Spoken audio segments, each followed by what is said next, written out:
Right. Very nice to see you again after 1 week. Okay.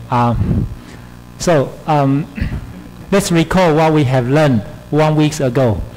Have a quick recall, and then we can move forward to the material we want to talk today. So last week we talked about Bohr atomic model. Remember this? Okay. And then Bohr atomic model is that only one electron outside the nucleus, right? So you can be hydrogen, helium plus, lithium 2 plus, and barium 3 plus, etc. So lithium means there are 3 protons in the nucleus, right? Right. So according to energy balance between the energy balance in the system, and force equal to 0 between electron and the nucleus, and quantization of the angular momentum. Okay. According to this assumption, or according to these 3 postulation, and we can find out the radius, right? The radius of the electron between the electron and the nucleus, and the energy of the system, and also the velocity of this electron, right? Okay. 3 equation, 3 unknown. So does anybody want to tell me what's the value of A0? Yes. Okay, thank you. 0.529. You can remember. You can say 0.93. Okay. How about energy? Energy. Anybody want to tell me? Yes. 13.6 eV, 13.6 electron volt. Right. Thank you. Right. And the velocity is about 1% speed of light. Right. So this is if this v is equal to 1. Okay. In here. Of course, if v equal to 2, the speed will be quicker or slower? Will be slower, right? Will be slower because the speed is the reciprocal of the what? Of the radius. Right? Okay, of the n, and we should say n. So radius is the proportion of the n power 2 reciprocal of the z. Z is what? Z is atomic number, right? Okay, which is the proton number. So here, your radius here will be A0, 4A0, and 9A0. And you know A0 is what? Is Bohr radius, which is 0.53 Armstrong, right? Okay, and energy is proportional to the minus. You should remember minus because the lower energy, the more stable of the system. Okay, so minus z power 2 and the reciprocal to the n power 2. So here it will be, if z equal to 1, the first shell will be minus k, right? The second shell will be quarter k, minus quarter k, and the third shell will be minus 1/9 k, right? Okay, the velocity is the proportion to the z and the reciprocal to the n.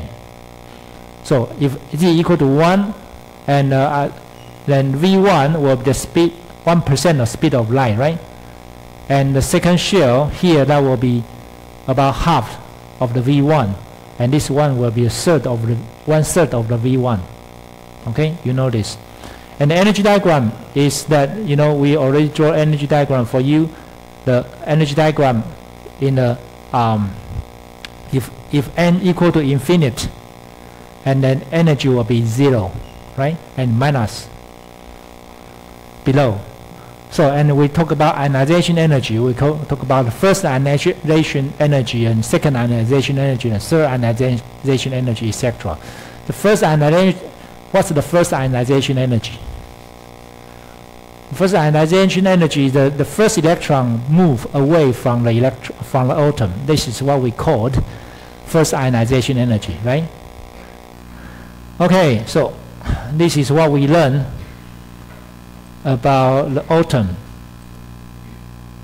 And after that we talk about the gas discharge tube. Gas discharge tube, I hope you still remember. So, gas discharge tube tells us you have spectrum. All the element has spectrum, right? So this is spectrum of the hydrogen, spectrum of helium, spectrum of lithium, spectrum of the oxygen, right? So you get all the spectrum. So this spectrum is kind of what? The spectrum is kind of fingerprint of the gas, of the element. Like you have, you know, this is your, you have fingerprint on your nail, right?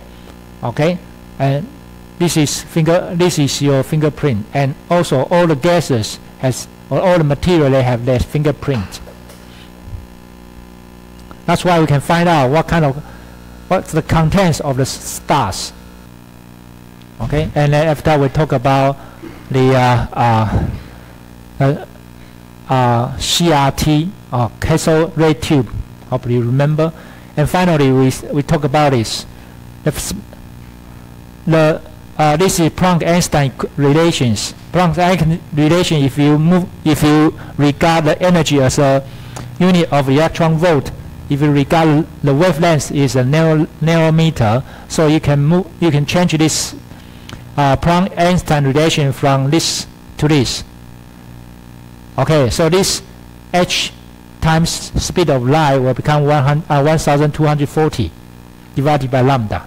So that, as you know, I want to let you understand, I want you to remember the visible light, the wavelength of visible light is between 400 to 900 nanometers. And the energy of the visible light is between between 1.8 electron volt to 3.1 electron volt. Okay? Right. So today we want to talk about the energy. We want to start to talk about the energy conservation. So you know why gas discharge tube can relate it to quantum mechanics, or can relate it to the Bohr atomic model. This is what we are going to talk. Start from the energy conservation, and because energy can transit from one object to another object. Here is the example. So let's back to the Bohr atomic model. We have a nucleus. We have the shell, right? The shell. This is Ni, and another one is NF. NF, I stand for initial, F stand for final.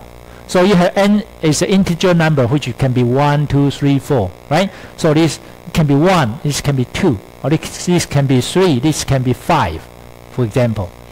Right. So of course we know the energy of this electron here will become E sub NF, and here here will be E sub Ni, right? And the energy of the electron here will be N sub NF.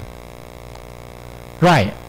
So and we follow the Bohr atomic model. Bohr atomic model tells us that this is the equation. I hope you still remember. We just talked about this. E minus K Z power 2 divided by N power 2. Okay, K is 13.6 electron volt, right? Okay, Z is atomic number, and the N is integer number, which is shear 1, 2, 3, shear 4, 5. Okay. Right. So we have an electron here. For example, we have an electron in the Ni shell, and then this is called target gas. Assume here is hydrogen. It can be helium 2 plus, right? It can be it can be helium 1 plus or lithium 2 plus. So here, and then we have a free electron. The free electron with a tremendous kinetic energy, which is electron beam. So one of the electrons shoot this target gas, and then if this electron has enough energy, and this electron can kick out the inner shell electron to the outer shell. Right, so this is what we call instant electron. It can be what? It can be alpha particle. It can be proton, right? Okay, so as long as the particle with a very tremendous, very huge electron energy. Okay, let's assume this energy will be half of the m times v power 2. INC represent instant energy, right? Instant particle. So you notice this is classic Newton's law, right?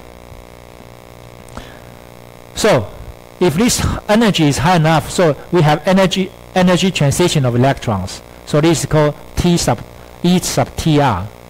So here that will be what? If the instant energy were larger than the transition energy. Transition energy, for example, from here to here, this is what we call transition energy. Okay, if this energy is high enough, this electron can be kicked out from the inner shell and move to the outer shell. Okay, and what happened? I hope you still remember, because of Coulombic. So the transitional energy will be what? Will be this initial energy minus this final energy minus what?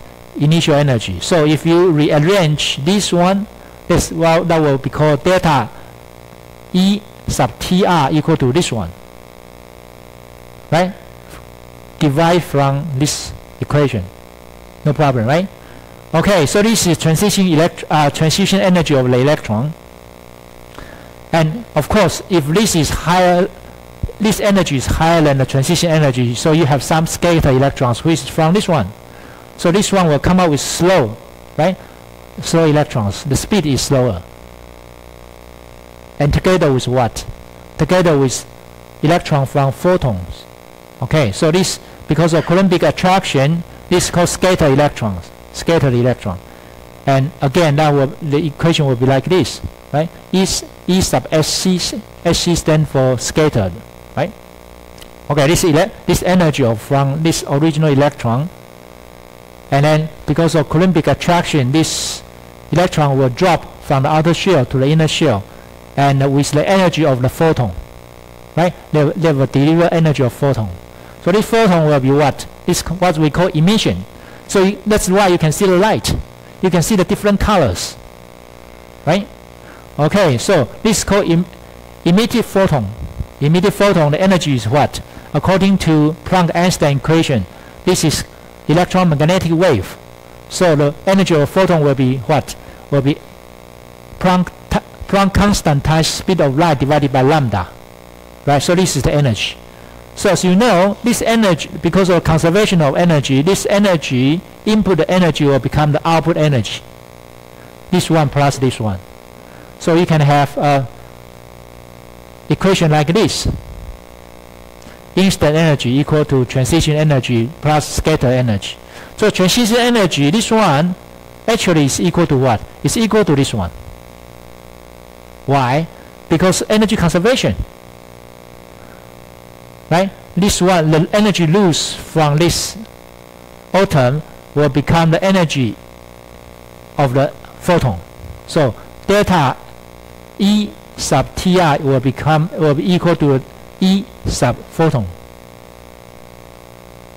Okay? No problem.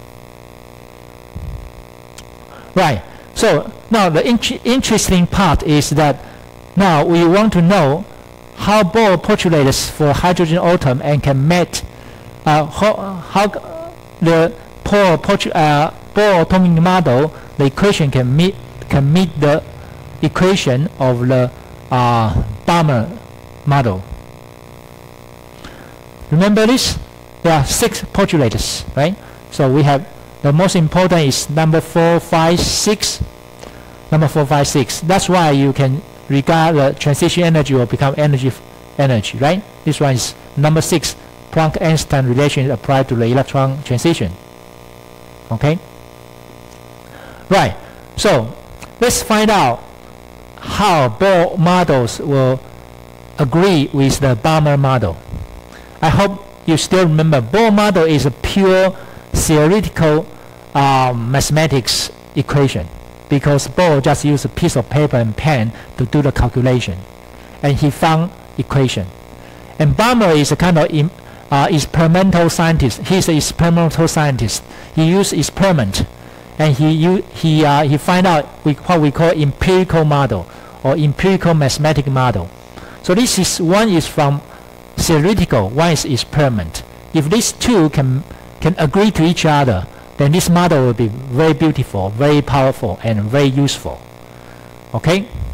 So let's start from the Bohr model. As you know that we know the delta E sub Tr will become will equal to the energy of the photon. So this is what we know. The transition from this Ni from Nf will become like this, right? Ni and Nf. It can be Ni Nf or Ni Nf, right? So because this is minus, right? So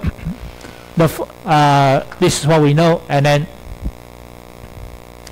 we know that transition energy will become like this, will be this, right? Hope you remember.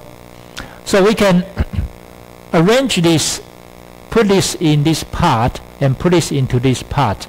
So this will be the equation according to the postulate number 6 from the Bohr model. Okay? And then if you have this and this together, you rearrange this equation, you will get something like this. You will get reciprocal of lambda equal to this one. And you know k is what we know, z is what we know, h is Planck constant, is a constant, speed of light is a constant. So this is a constant. So you will get something like this. And you will get this k divided by hc will be 1.1. So okay, so you put this number here. So for the Bohr, if you think the Bohr atomic model z is equal to 1, nf is equal to 2, nf is equal to 2 here. Okay, and this I will be 3, 4, 5, 6, and you will get equation like this. You will get equation like this. If you assume z equal to 1, nf equal to 2, z is what? Z equal to 1 means what? Hydrogen, right? Okay, you will get equation like this. Do you familiar with this equation? This equation is the Balmer model. This equation is the Balmer equation. So the Balmer equation is what? This is identical to the Balmer model, Balmer equation. Very beautiful, right? Because this is from theoretical analysis, this is from experiment. And these two equations is exactly the same. Okay, if you assume NF is 2, so what does it tell you? This is 2. This can be 3, 4, 5, 6. So you got the model quantized. Okay, so this is very beautiful. So of course after that, you know, the Balmer series, the Balmer model is this is N1. N equal to 1, N equal to 2, N equal to 3, 4, 5, 6. So for the Balmer models, actually is from N3 to 2, 4 to 2, 5 to 2, 6 to 2. So this is minus, so you know N1 is minus 13.6 electron volt, right? And this is minus 3.4 and minus 1.5 and minus 0.85. Etc., etc. So this is the equation of the Balmer series. And of course, you understand, Balmer series is we got four specific spectrums, which is violet, blue, green, and red, right?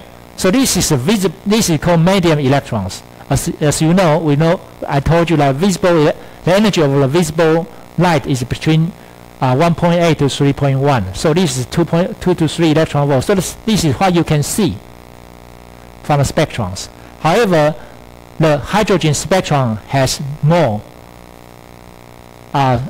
characteristic wavelengths, which is from Lyman series, Paschen series, blanket series and the profound series. So the things you cannot see is high energy, which is ultraviolet. If the electron drop from N3 to the N1, from N4 to the N1, N5 to the N1, you will get ultraviolet, which energy will be higher, more than the visible light, is about more than 3 electron volt. And if you have low electron, which is infrared, right, less than 2 electron volt, and they are the N4 to 3, 5 to 3, 6 to 3, 7 to 3, and N to 4, we can get a blanket series. Okay. So this is a special case, especially for visible light. So can you write a general equation to represent this series? Yes, you can, right? Because this is called Rydberg equation. Rydberg equation is not, here is not 2. For the Balmer, this is 2, right? For visible light, but this is NF, NI. F can be 3, 1, 2, 2, 3, 4, 5. I can be 1, 2, 3, 4, right? Sorry, final, right? Final. Sorry, this can be 1, 2, 3, 4. This can be 2, 3, 4, 5. So this is called Rydberg equation. So if you draw an energy diagram like this, this is real. This is to scale. This is not to scale. This is a scale. Okay, this real scale is that here is N1, N2, N3, N4. So N1 the energy from N2, N3, N4, N5 to the N1 now become Riemann series, which is ultraviolet, right? Ultraviolet, Riemann series. And this Balmer series we already know, and this is Parchin series. This is N to 3, N to 3 here. So Rydberg equation is this. This is a general term for this all the series. So ladies and gentlemen, I want you to remember this. This is very important for Bohr atomic model.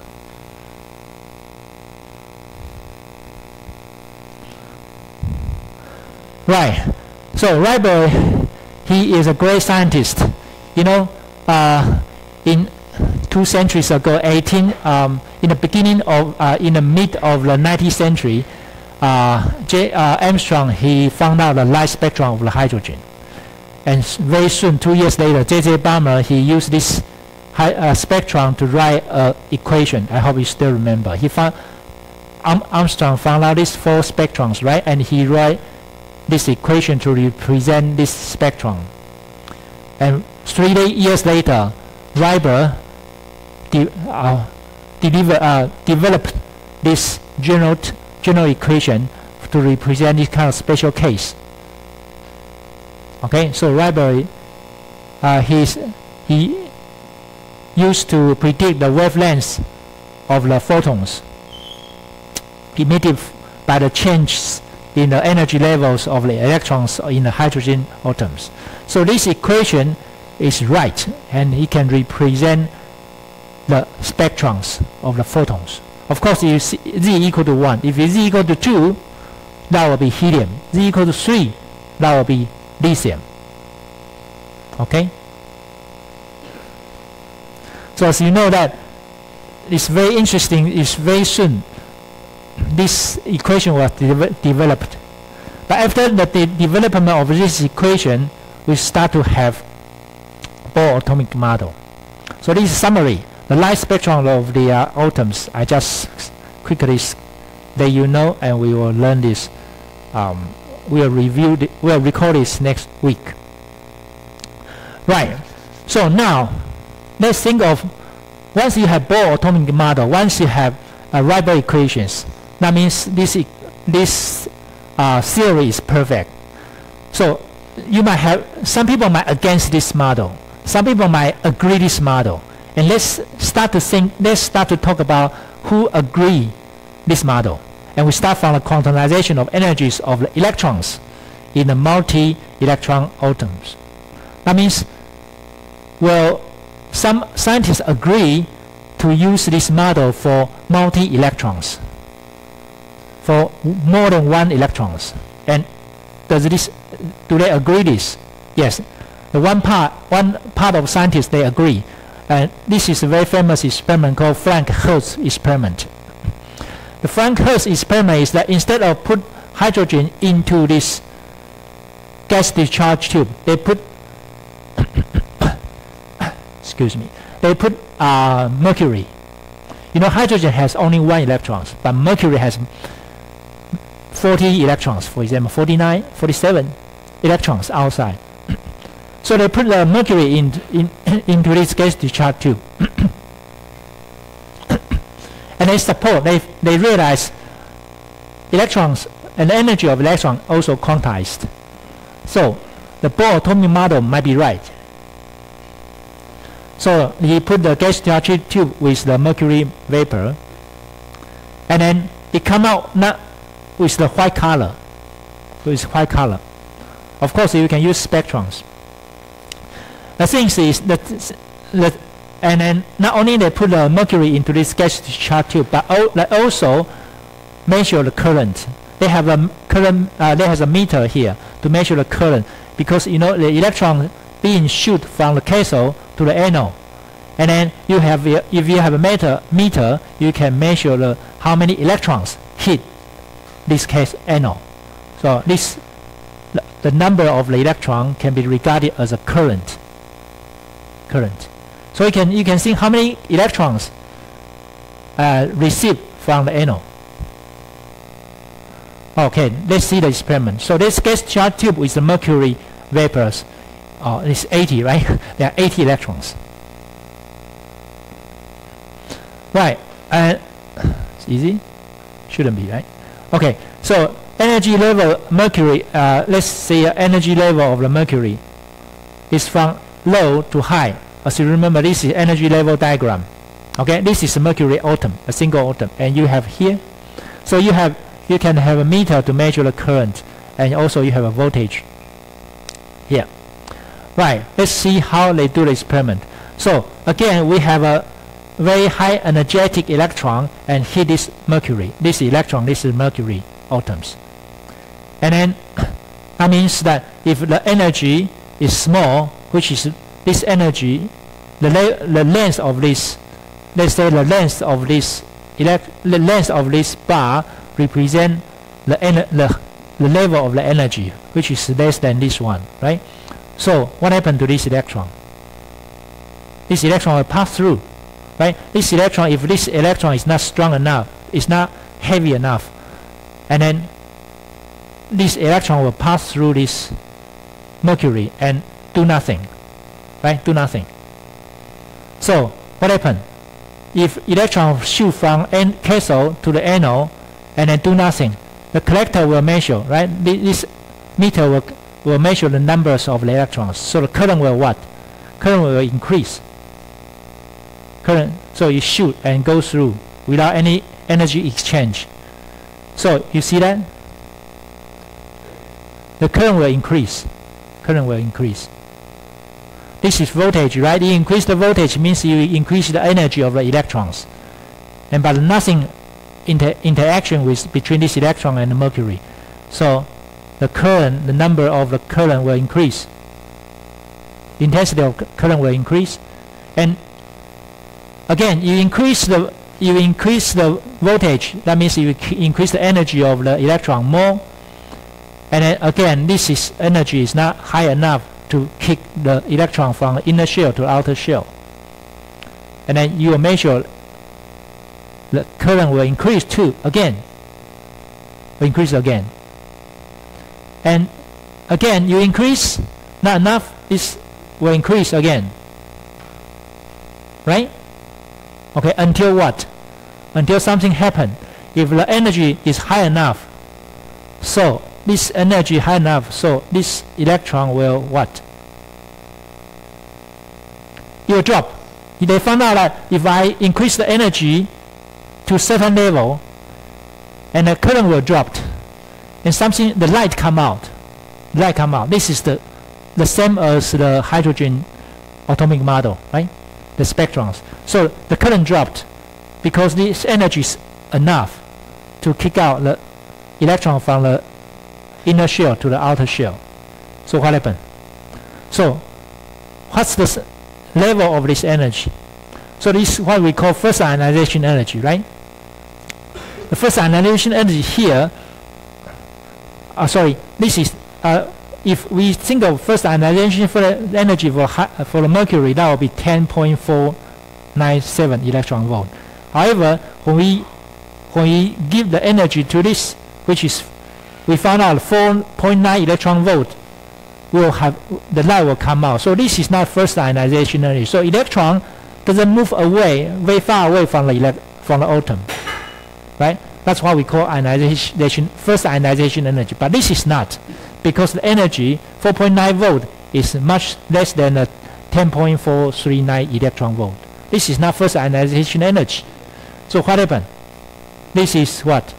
Energy exchange between electron and mercury, right?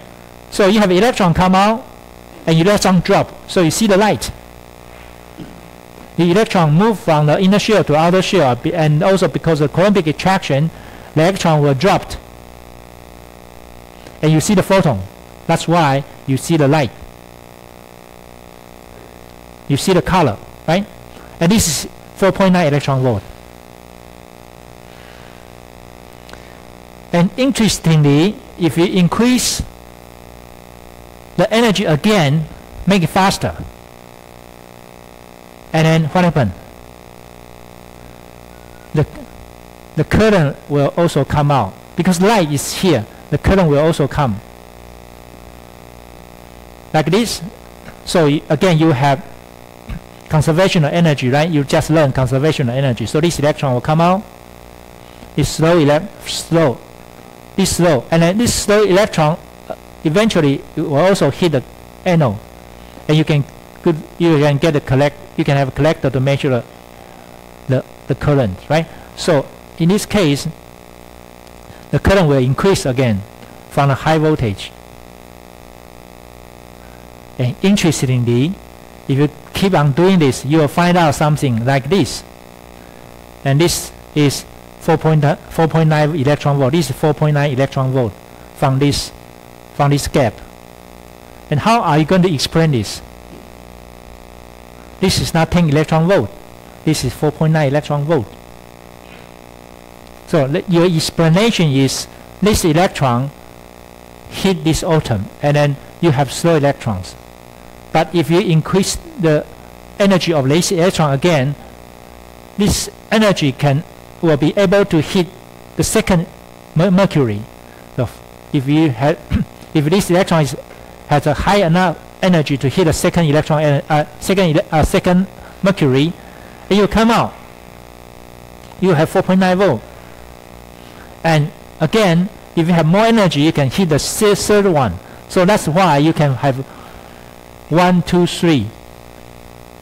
You can hit the number 4th, number 5th, something like this. Okay? So what does this tell us? So this is a story. Please read this by yourself. What does this tell you? At 9.8 electron volt, each electron has just enough energy to participate in elastic collisions, which is energy exchange, right?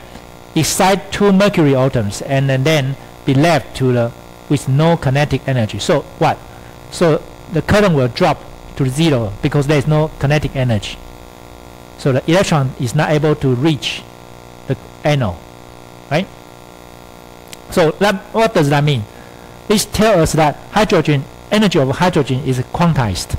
It's not only hydrogen, but also mercury, but also other elements which has more electrons, more than 1 electrons. So this experiment agree the Bohr is not 100% agree the Bohr atomic model, but at least they think the Bohr atomic model is right because energy is quantized. Okay, the Bohr model doesn't apply to the multi-electron atoms, but the assumption of the energy quantization extends to the multi-electron atoms. So this model agree. They say Bohr atomic model is right. Right, and then Frank Hertz, got Nobel Prize in 1925. So not only mercury, but if you put neon, into a gas discharge tube, you got 19 electron volt, not 4.9 electron volt. Okay, of course, you put anything into this, any gases into the gas discharge tube, you got different color. Okay, so this is right. Right, so this is one of story telling you that recently, 2 years ago, the Nobel Prize winner goes to quantum entanglement. Quantum entanglement is very, quantum computation or quantum computer has a very fundamental theory using the quantum entanglement. Okay, so I don't have time to talk about this. So let's move to the limitation of the Bohr atomic model. Right, before we go to the Bohr atomic limitation of Bohr atomic model, let's refresh ourselves. And some of you need to get up to play Kahoot. Right. So now let's see that who against this model. And this is one of very important and very famous experiment. Is also Michelson-Morley experiment. Michelson is a very, very great scientist. He's very good at doing experiments. Einstein, he is not good at doing experiments. He is not a good mathematics, but he is a very excellent scientist. We call theoretical scientist. And Michelson, he is a very good experimental scientist. Okay, he is good at doing experiments. And he found out something wrong. If you enlarge this spectrum of hydrogen, you feel this line is thicker than others. Something wrong. He feel that this line is thicker than green line, blue line, and the violet line. And he take a close look. He even realized there are two lines here, and they are very, very close. And then that's why you realize it might be one line only, but actually there are two lines. And then if the Bohr atomic model is right, then you need to, and one line represent energy. So that means this energy is from shell number 3 go to shell number 2, which is shell number 3 go to shell number 2. That means there are some fine structure between these two orbitals. So Michelson and Morley, he found out that very, very close. It's doublet, bit Taylor, Right. So measurement two lines, photon has unique value. So if you have one line represent one energy, two lines represent two energy. And then so the Bohr atomic model need to be remodeled. Right? Either you have a very small shell here. So the line, you can have two lines, right? This one and this two. Or so you can have two lines. Or you will have two lines here. So you can two orbitals here, so you can have two lines. You might say, well, Professor, can I have two orbitals here, two orbitals here? Then you will have four lines. Right? Okay, but this is assumption. We need to think that what happened? What happened? So I hope you know him, that like Michelson, he is very famous on this. He measured the speed of light using this interferometer. Okay, this is very classic experiment and genius invention. He got Nobel Prize in 1907. Okay, that's the first one. He didn't say anything. He just said it doesn't make sense for Bohr atomic model, but he just said it. Okay, he proved there's something wrong. And another experiment is called Zeeman effect. Zeeman, he's also a great scientist, also doing experiments. He put the magnets, 磁铁 magnets, surrounding this gas discharge tube. And then his professor say, don't do it. If you do it, I'll fire you. You just get out. But he do it privately. He do it. He say, I don't believe my professor. I want to do it. So he did. And he get fired. But he got Nobel Prize. Okay? So Zeeman saying that Zeeman did that, put the magnet into this between gas discharge tube, and because magnet produce magnetic field, and then if you don't apply magnetic field to this gas discharge tube, you have the original line. But again, if you put the magnetic field into this gas discharge tube, you find out there are many lines. Again, big Taylor, right? Okay, it become 2, okay, become 3, become 5. You think something wrong because one line represents one energy, and one energy the energy is quantized. Then why, if you get magnetic field, you got this something like this? So Zeeman get fired. He loses his job. But anyway, he got Nobel Prize. So he want to explain this. So this effect of magnetic field on the light source, light show up as a triplet. Okay? So if you increase the intensity of magnetic field, that means if you increase the power, this line split larger. And it's even get confusion. Why? If the line get larger, it means the energy change. Right? Energy change. So one wavelength, Y line split it. Okay, this is, if you go to the physics department, there are many. This is kind of very typical experiment you can do. We call Zeeman effect apparatus. Okay. Anybody from physics department? 物理系的？没有，有吧？哦。I'm sure you have chance to see this experiment. Okay.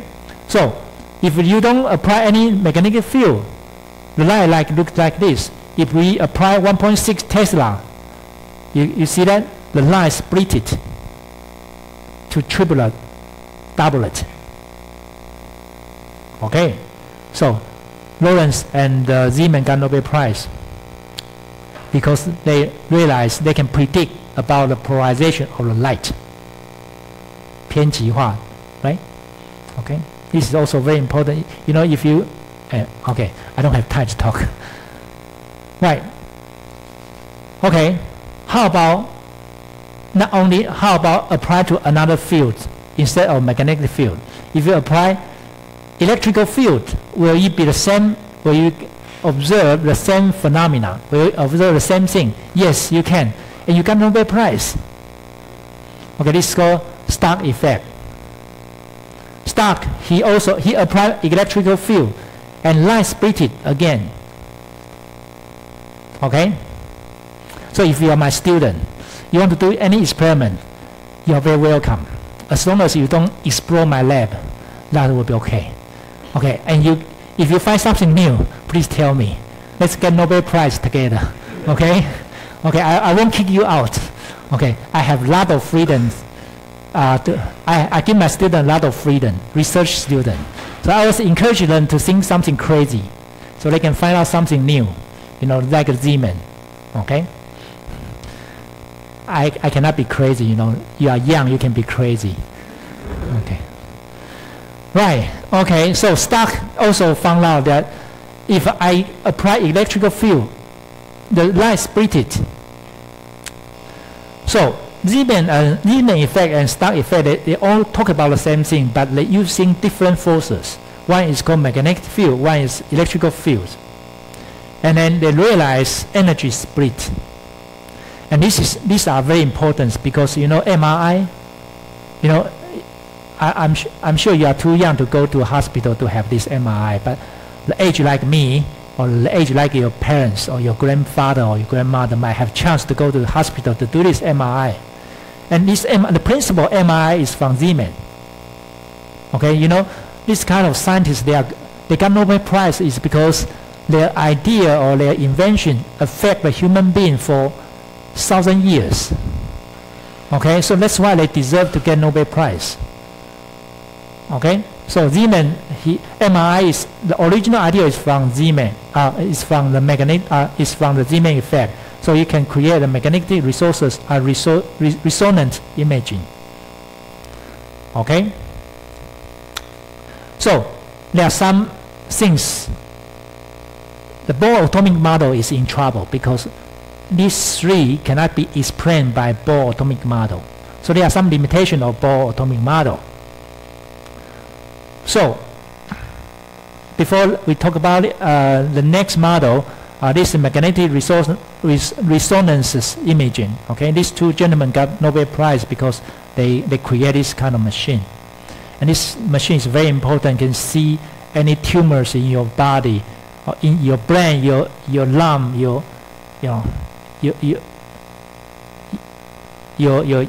anywhere. I'll be honest. Last year, I just got an MRI and I got a small operation to take some tumors from my lung. Thanks God, the tumor is positive. It's not negative tumor. So thanks for the MRI. So you can diagnose what kind of tumor you will have in your body. Right. So next we talk about shell model, the model next to the Bohr atomic model, which is very important.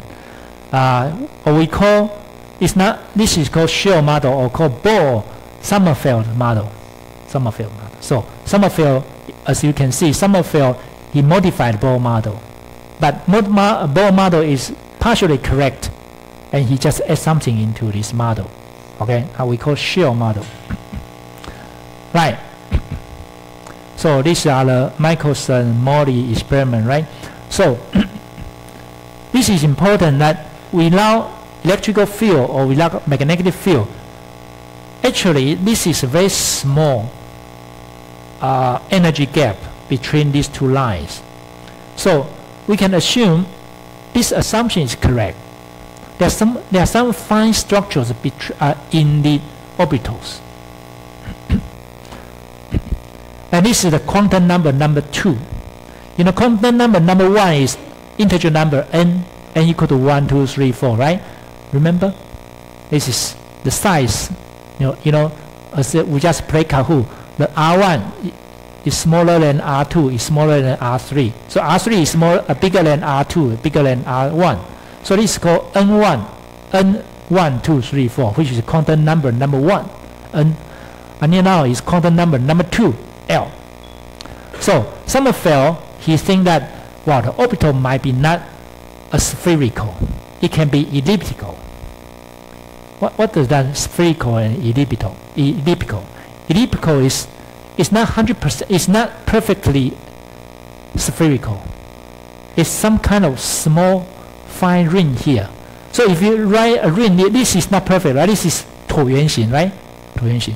But if you have the same center of this circle, then if you draw this like this, if you have a elliptical, you can draw elliptical like this, and finally you can find something. You can find it looks like this. There's a thickness. Once you draw 1,000 of this elliptical circle, eventually you get something like this, and this is what we call thickness. Right? It's also spherical. If you look at it, it's spherical. But for one single circle, it's not spherical. It's optical, elliptical. Okay. So this quantum number 2. Okay, the principal quantum number Bohr is n. And then now we think that it's like X shell with the thickness. N is X shell with thickness. And then there is a little bit of the fine structure. This L is the fine structure. So a shell contains multiple orbitals, turns orbital. So orbit a lot become orbitals.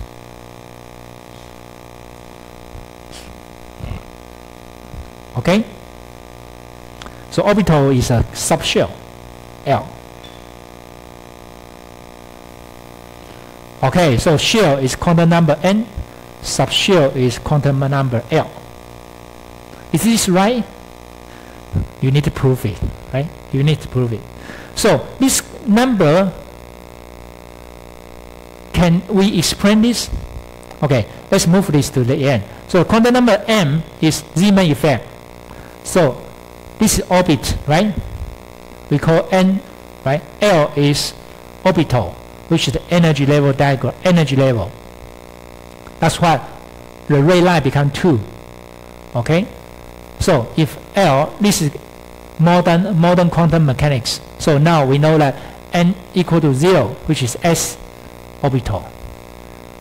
L equal to 1, which is P orbital.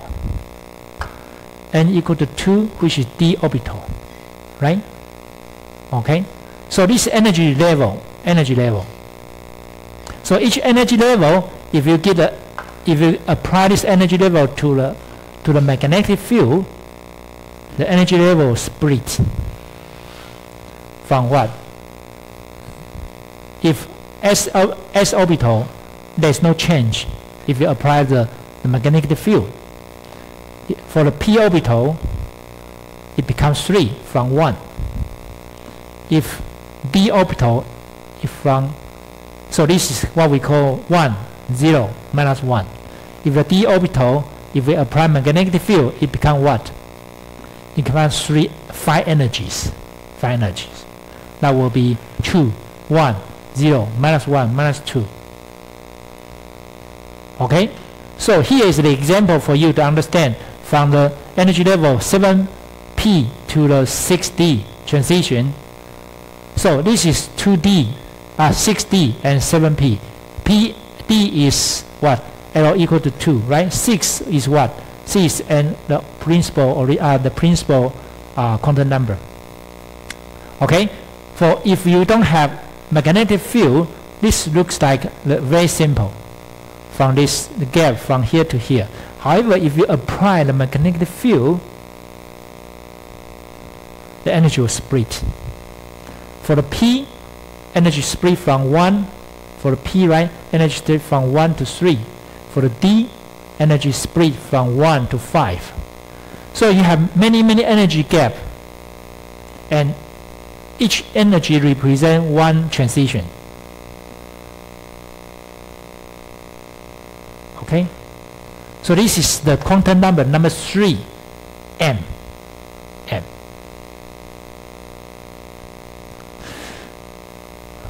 Okay, so now let's quickly summarize what we learned. Quantum numbers. Number 1, N description is what?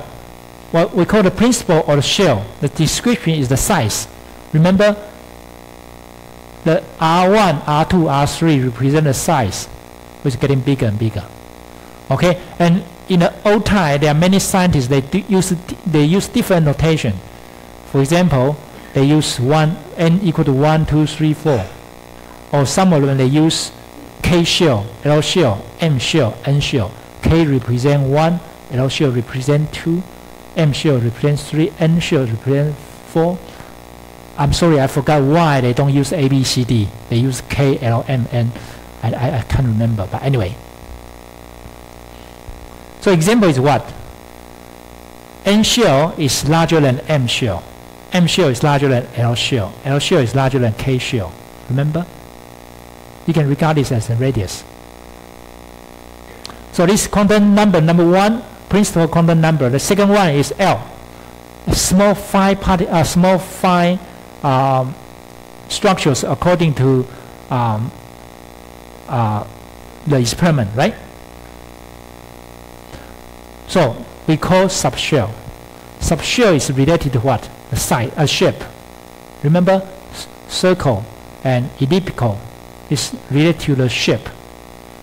And notation, there are two types of notation, which is 0, 1, 2, 3, and minus 1. So if you here is 1, right, it starts from 0. So I give you example. If n equal to 1, L will be equal to 0. If n equal to 2, that will be 0, you know 2, right? That'll be 0 and 1. So there are two types of the shapes. If n equal to 2, n equal to 1, only one shape. n equal to 2, there are two shapes. n equal to 3, there are three shapes, which is 0, 1, 3, 2. Okay, but if you don't like this, you have another notation we call S orbital, P orbital, D orbital, F orbital, which is one shape, one type, one type, 2, 3. Okay, so L0 is spherical, is circle. L1 is what? Elliptical, right? You just remember. L2 is more complicated. So we have used mathematics. Sooner or later you will learn wave mechanical model. There's a mathematic equation to represent the shape. How wonderful, right? Use mathematic equation. You can see, you can realize the shape of the orbital. Okay, M is called magnetic. Magnetic is spectral orientation, which is the number of energy states. So in that energy, in this energy, in the shape, there are still some energies, 5 energies. So that will be, it looks like this: 0 and L minus 1, L minus 2, 3, 4.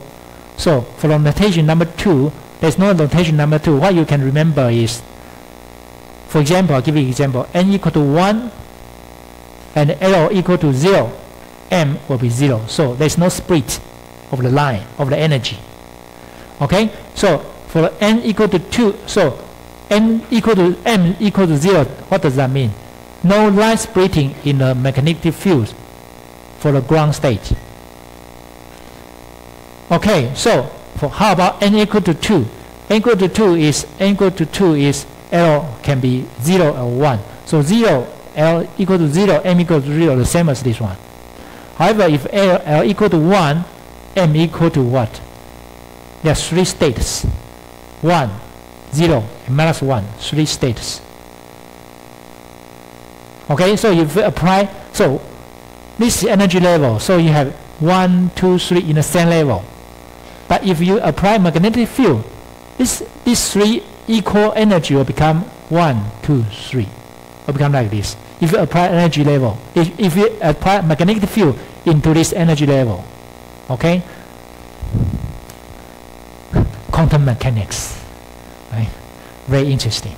How about the final number of the quantum numbers? It's called S. S is called spin. You can spin up and spin down. This is another story. We don't have time to talk about this. It's more complicated, but another story. So I hope you remember the light spectrum is the fingerprint of the atom, right? And quantum number is the fingerprint of the electron. So each electron has its own quantum numbers. 4 quantum numbers represent this electron. So this is the fingerprint of the electron. Okay? Quantum mechanics. Right, spin out and spin down. And this is simple experiment, but just they will understand. But this is very rough experiment, and just simple telling you what's the quantum number 4.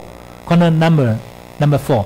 So this Stern-Gerlach experiment is that you have a silver atoms. You vaporize the silver, and they become silver atoms in a gas phase, and let the silver pass through this magnetic fields, which is divergent magnetic fields. This divergent magnetic field divergent, not convergent, it's divergent into this. So the silver will pass through this, and then if you don't apply magnetic field here, the silver will hit the screen only one line. Only one line. If magnetic field is equal to 0, it's only one line here. However, if you apply the magnetic field in this path, you will get 2 lines. How are you going to explain this? Well, the simple explanation is that silver the number of the silver electron number, the electron number of the silver is 49. So this is not 48 or not 46. So there's 149, the number 46 here, number 46 electron here, number 49 electron here. Okay, if you apply the magnetic field, because electron has spin up and spin down, the two states. Okay, spin up, spin down, the two steps. If you apply magnetic field, then this will affect the path. So this intrinsic properties was later termed spin by Pauli. Pauli realized this. He seen the angular momentum change, and then he think that let's name this as a spin, spin up and spin down, or clockwise or anti-clockwise. Okay, the electron is spin as it moves around the nucleus, spin clockwise or anti-clockwise. So that's why it's not a net pair spin. Pair spin means what? 46, 48, 50. This is pair spin. But 47 is not pair spin. So that's why you have two lines. Of course, this is not 100% right, but just to let you know that eventually, if you have a same energy state of two electrons, this energy state of two electrons, one will be spin up, one will be spin down. Okay, here is the one, the single electrons here. So, in the end, this is called quantum number. So Sommerfeld feel that, wow, Bohr atomic model is not 100% right. So I modify the Bohr atomic model. I think that it's shell. There are 5 structures in the orbit.